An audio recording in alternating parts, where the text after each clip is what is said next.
இவங்க எல்லாரோட ட்ரெஸ் கோடும் பாத்தீங்களா? அக்செப்டட். Thank you.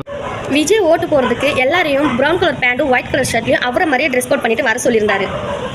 சரி நம்ம பசங்க தான் அப்படி வருவாங்கன்னு பார்த்தா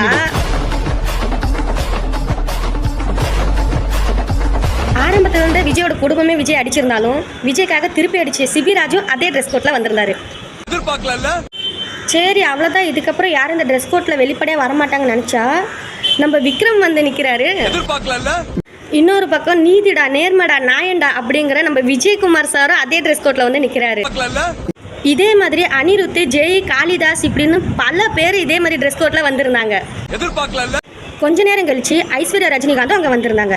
அவங்க ட்ரெஸ் கோட்டை பார்த்தா எனக்கு ஏதோ சொல்ல வர மாதிரியே இருந்துச்சு. உங்களுக்கு எப்படி இருந்துச்சுன்னு கமெண்ட் பாக்ஸில் சொல்லுங்க.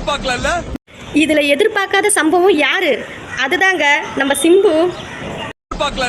மனுஷன் வந்து நிக்கும் போதே தெரிஞ்சிருச்சு அவர் யாருக்காக வந்து நிக்கிறாருன்னு. நீங்க யாரெல்லாம் தளபதி ட்ரெஸ் கோட் பண்ணிட்டு ஓட் போட போனீங்க கமெண்ட் பாக்ஸ்ல சொல்லுங்க.